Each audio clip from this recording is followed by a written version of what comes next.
ഞാനിപ്പോൾ ഒരു face portrait ചെയ്തുകൊണ്ടിരിക്കുകയാണ്. ഞാനിപ്പോൾ ഇത് ആർക്ക് വേണ്ടിയാണ് ചെയ്യുന്നത് ഞാൻ വഴിയെ പറയാം. അപ്പോൾ നമ്മളിത് കൊടുക്കാൻ വേണ്ടി അങ്കമാലി കറുകുത്തിയിലേക്കാണ് പോയിക്കൊണ്ടിരിക്കുന്നത്. അപ്പോൾ ഞങ്ങൾ വെളുപ്പിനെ തന്നെ പുറപ്പെട്ടായിരുന്നു.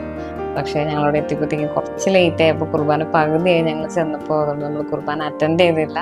പകരം മുറ്റത്ത് കുറേ കടച്ചക്കയും മാങ്ങയൊക്കെ വളഞ്ഞ് നിൽക്കുന്നുണ്ട്. അപ്പോൾ നമ്മൾ അതൊക്കെ കണ്ട് അതൊക്കെ വീക്ഷിച്ച് അങ്ങനെ നമ്മൾ അച്ഛനെ കാണാൻ വേണ്ടി വെയിറ്റ് ചെയ്യുവാണ്. അങ്ങനെ നമ്മൾ നമ്മുടെ ഗിഫ്റ്റ് എടുത്തിട്ട് അച്ഛനെ കാണാൻ വേണ്ടി പോവുകയാണ്.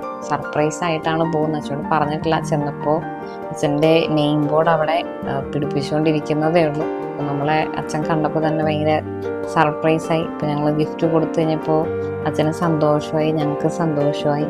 അതൊക്കെ കഴിഞ്ഞിട്ട് അവിടെ നിന്ന് ഇറങ്ങിയ വഴിക്കാണ് അവിടെ ഒരു കിളീനെ ഞാൻ കണ്ടത്.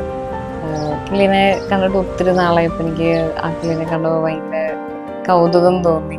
കാരണം കുറേ നാളായിട്ട് ഈ കിളീനെ കാണാനില്ലായിരുന്നു. ഞാൻ കണ്ടിട്ട് ഒത്തിരിയായി. അങ്ങനെ നമ്മൾ അവിടുന്ന് പള്ളിയിൽ നിന്ന് പതിയെ അവിടുത്തെ പരിസരമൊക്കെ കണ്ടിറങ്ങി വീട്ടിലെത്തിയപ്പോൾ നല്ല കാറ്റും നല്ല മഴക്കാരൊക്കെ വരുന്നുണ്ട്.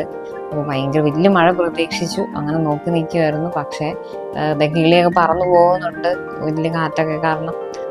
പക്ഷേ കാറ്റിൻ്റെ അത്രയും വലിയ മഴ പെയ്തില്ല, ചെറിയൊരു മഴയായിരുന്നു. എങ്കിലും ഈ ചൂടിൻ്റെ ഈ ഒരു സമയത്ത് ഈ ഒരു മഴ പെയ്തത് തന്നെ ഒത്തിരി ആശ്വാസമാണ്.